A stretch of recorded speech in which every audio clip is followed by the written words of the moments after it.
마태복음 28장 5절부터 10절의 말씀을 가지고 부활하신 예수님이라는 제목으로 하나님의 말씀을 함께 나누기를 원합니다. 우리 한번 제목을 같이 따라해 볼까요? 부활하신 예수님. 부활하신 예수님. 오늘이 예수님께서 부활하신 부활절이죠. 그래서 오늘 부활절이 되면은 많은 교회에서 달걀들을 이렇게 사람들에게 나눠줍니다. 이 달걀은 예수 그리스도께서 무덤에서 죽으셨다가 살아나신 사망 권세를 이기신 것을 기념하는 그러한 상징이죠. 그래서 부활절만 되면 기독교인들이 달걀을 가져다가 예쁘게 색칠하고 그 색칠한 것을 예수님을 모르는 사람들에게 이렇게 나눠주는 것이 바로 오늘날 기독교의 관습인 것입니다. 그런데 제가 재밌는 이야기를 하나 듣게 되었는데요. 2025년 지금의 시대에 조류독감으로 인해서 계란값이 많이 상승한 그런 나라가 있는데 어딘지 아시나요? 미국입니다. 미국.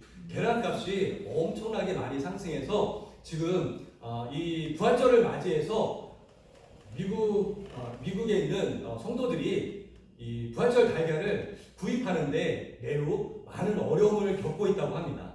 그래서 부활절을 구하지 못하는 이 성도들이 어떤 방법을 생각해냈냐 하면은 감자 아시죠? 감자를 구해다가 이렇게 색소에다가 이렇게 담가서 그 감자를 꺼내서 부활절 달걀로 대신 사용을 한다든지 아니면 돌덩이 주먹만한 돌덩이를 가져다가 예쁘게 이렇게 색칠해서 부활절 달걀 대신 지금 사용하는 것이 미국의 현실이라고 이렇게 얘기를 들은 바 있습니다. 여러분 근데 부활절의 의미가 중요한 것이지 부활절 달걀이 감자가 됐든 돌덩이가 됐든 그게 무슨 상관이 있겠습니까? 우리는 오늘 기쁜 마음으로 부활절을 맞이할 수 있는 저와 여러분들 되어주시길 바랍니다. 네. 세상의 모든 생명들은요 태어나는 순간부터 어디를 향해서 달려가고 있을까요? 죽음을 향해서 달려가고 있습니다. 살아있는 것으로서 죽음을 피할 수 있는 것은 아무것도 없죠. 죄의 값이 사망이라고 성경에서 말씀하고 있듯이 이 죽음은 창조주 하나님께서 생명체에 살아있는 그 생명체에 부여한 징벌 중에 하나인 것입니다. 원래 인간은 하나님께로부터 죽지 않을 수 있는 생명을 부여받은 것으로 창세기에서는 말씀해주고 있습니다. 그런데 창세기 2장 16절에서 창세기에서 2장 16절에서 하나님은 아담에게 이렇게 말씀하셨어요. 이 동산에 있는 에덴 동산에 있는 그 나무에 심겨진 모든 과일은 내가 먹을 수 있지만 저 동산의 중앙에 있는 선악을 알게 하는 그 나무의 과일은 내가 먹지 말아라. 그 나무를 먹는 순간 너는 반드시 죽게 될 것이다 라고 아담에게 하나님은 말씀하셨습니다. 그리고 창세기 3장 2절부터 3절에서 하와는 그를 유혹하는 뱀에게 또한 이렇게 얘기했습니다. 하나님께서 이 동산에 있는 모든 나무의 열매는 내게 먹게 하셨지만 저 동산 나무 한가운데 있는 나무의 열매는 따먹지도 말고 만지지도 말라 그렇게 말씀하셨어요. 왜냐하면 우리가 죽을까봐 하나님께서 우리에게 그렇게 말씀하신 거야. 뱀에게 하와가 그렇게 얘기했어요. 하지만 이 말씀에 의하면 만일 아담과 하와가 선악과를 따먹지 않았다면 인간은 영원한 영생을 누렸을 것입니다. 그러나 이 최초의 하나님께서 하나님의 형상대로 만든 이 최초의 두 인간이 하나님 말씀을 불순종하고 그 선악과를 따먹으로 말미암아 그 죄의 삭신, 사망이, 죽음이 이 땅 가운데 들어오게 된 것이었죠. 여러분 잘 아시는 중국에서는요 진시황이라는 사람이 있지 않습니까? 그 사람이 영생을 누리기 위해서 갖가지 방법을 다 사용해서 영생을 누리려고 했지만 진시황은 죽었어요? 안 죽었어요? 네, 진시황은 죽었습니다. 서양에서는 그리스 로마 신화를 만들어냄으로써 사람들이 어떻게 해서든지 영생을 누리려고 그렇게 애썼지만 서양에 있는 모든 사람도 다 죽게 되었다는 것이죠. 그러나 성경에 보면 구약에 보면 죽지 않은 사람들이 있었습니다. 어떤 사람이 안 죽었을까요? 우리 성경을 많이 읽어보신 우리 성도님은 잘 아실 텐데 성경에 죽음을 보지 않고 하늘나라로 올라간 사람들이 있었습니다. 어떤 사람들이었을까요? 구약에 보면 에녹이라는 사람과 엘리야라는 사람이 하나님 말씀에 순종하고 하나님 뜻 가운데 살았더니 하나님께서 그들을 의인이라고 인정해 주시고 그들이 죽음을 보지 않고 하늘나라로 올라갔다라고 이렇게 말씀해 주고 있습니다. 여기에 있는 저와 여러분들은 어떻습니까? 저와 여러분들도 영생을 얻기를 바라십니까? 영생을 얻기 위해서 우리가 오늘 이 자리에 나와서 하나님 앞에 예배를 드리고 있는 것 아니겠습니까? 저와 여러분들이 이 영원한 생명을 갈구하고 있기 때문에 오늘 예수님께서 부활하신 이 부활절이 우리에게 큰 의미가 되어질 수밖에 없는 것입니다. 그러므로 저는 오늘 부활절을 맞이해서 우리가 어떻게 이 부활절을 하나님의 말씀 가운데 보내게 될 때 영원한 생명을 얻을 수 있게 되는지 이 말씀을 통해서 여러분들과 함께 나누고자 합니다. 여러분, 예수님의 부활 사건을 우리는 어떻게 해석할 수 있을까요? 오늘 본문 말씀은 예수 그리스도의 부활에 대해서 분명하게 우리에게 증거해주고 있습니다. 예수님께서요 2000년 전에 이 땅 가운데 오셨다가 이 땅 가운데서 33년 동안 그렇게 이 땅 가운데서 사역을 하시다가요 33년 마지막에 갈보리 산이라는 곳에 가서 거기서 십자가에 매달려서 처형이 되셨습니다. 어떻게 처형이 되셨어요?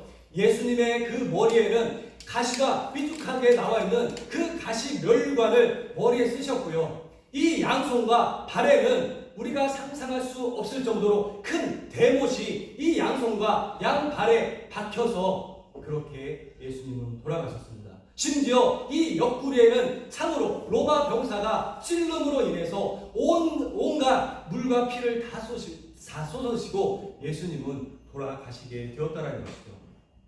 그 당시 관례에 따르면 십자가에 매달린 사람들은요 금방 죽지 않고 며칠 동안 심지어 일주일 동안 많은 고난을 받다가 그렇게 죽었다고 합니다. 그런데 마지막에 이 사람이 죽었는지 안 죽었는지를 확인하기 위해서요 로마 병사가 이만한 지금으로 보면 해머 같은 거 있죠. 해머 같은 거를 가지고 그 십자가에 매달린 사람의 다리를 힘껏 쳐서 그 다리에 뼈를 부러뜨려서 죽었는지 안 죽었는지 확인하는 것이 당시의 관례였다고 하죠. 그런데 예수님 같은 경우에는 그 당시에 오전 9시에 십자가에 달리셔서 예수님은 오후 3시에 돌아가셨습니다.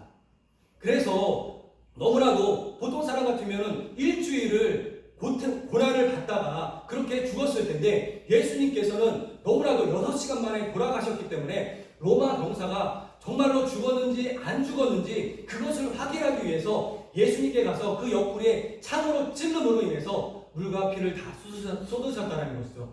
그래서 예수님이 죽으셨다는 것을 확인한 후에 예수님이 완전히 죽으셨기 때문에 로마 병사가 예수님의 다리는 망치를 통해서 꺾지 않으셨다라고 성경에서 말씀해 주고 있습니다.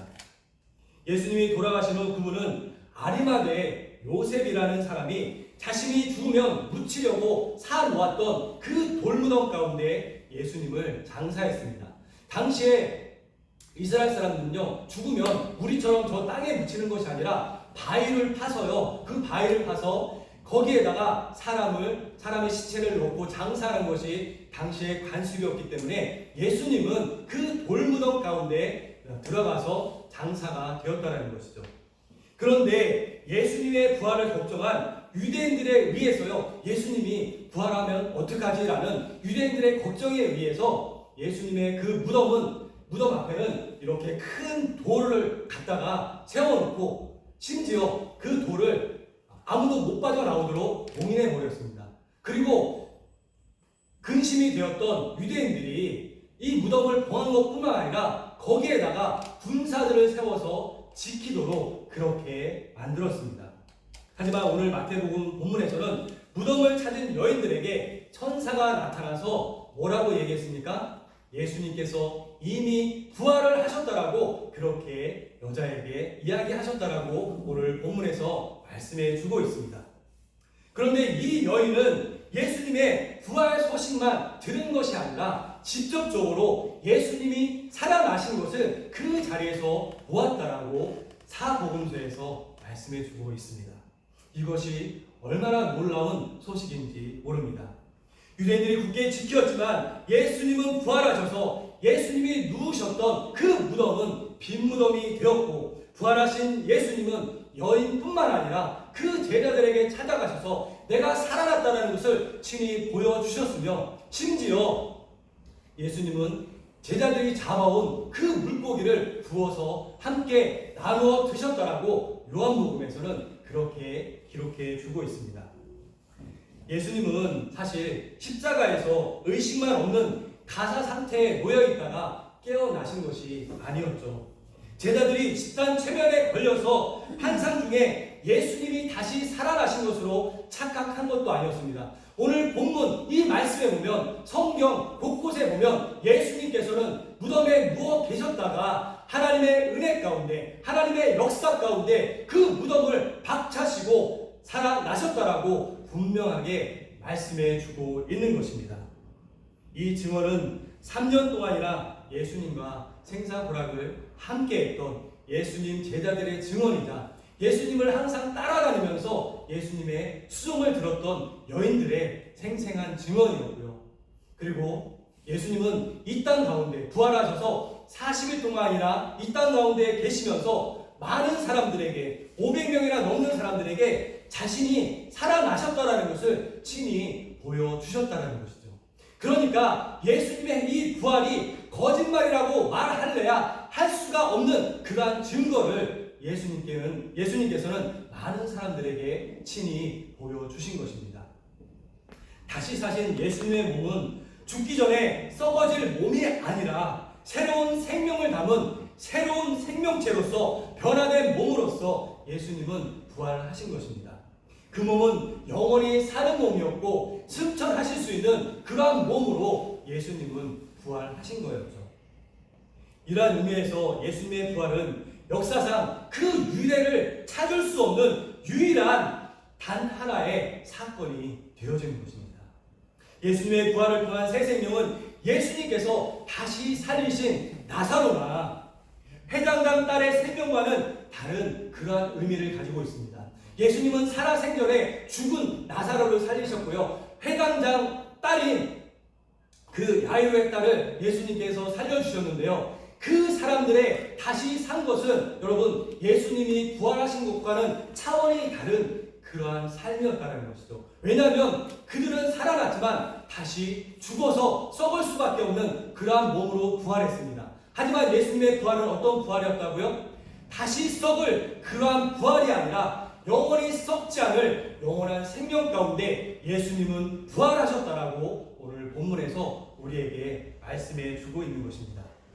따라서 예수 그리스도의 부활은 하늘로 승천하신 예수님께서 이 땅에 다시 재림하실 때 모든 사람들이, 여러분 예수님이 이 땅에 재림하시면요, 저와 여러분들은 다시 부활해서 새 몸을 입고 다시 부활하는 그러한 은혜가 있을 줄 믿습니다. 네. 그러할 때 우리는 예수님의 부활이 이런 부활이었구나, 우리는 그때에 가서 깨달을 수 있게 된다는 것이죠.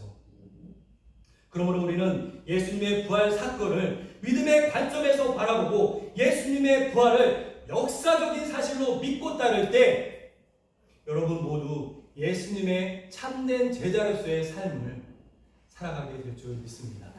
예수님의 놀라운 은혜가 우리 삶 가운데, 우리 삶 곳곳에 예수님의 은혜가 오늘도 일어나게 될 줄 믿습니다.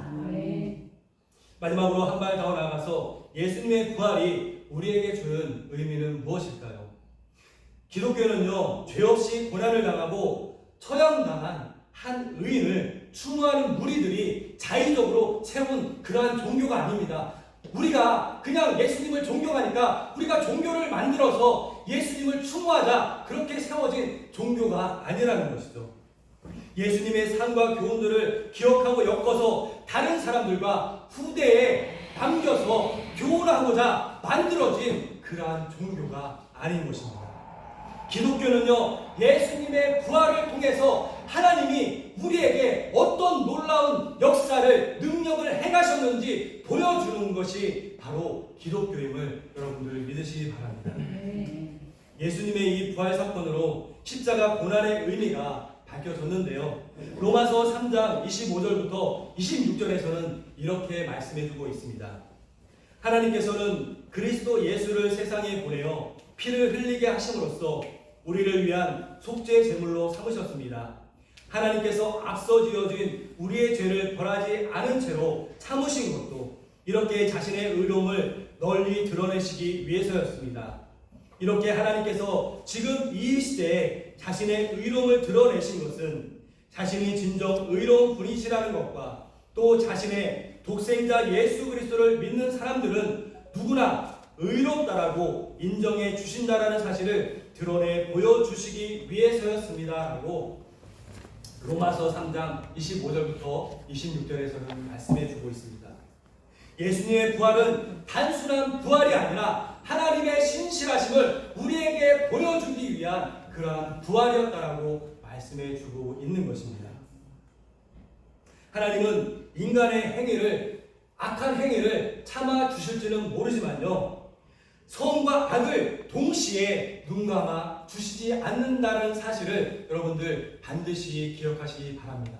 하나님은 악을 미워하시는 분입니다. 그렇기 때문에 하나님은 우리가 악을 행할 때 어떠한 형태로든지 우리의 악을 벌하시며 우리가 선한 길로 가도록 만들어 주시는 분이 바로 하나님이시라고 오늘 본문에서는 말씀해 주고 있습니다.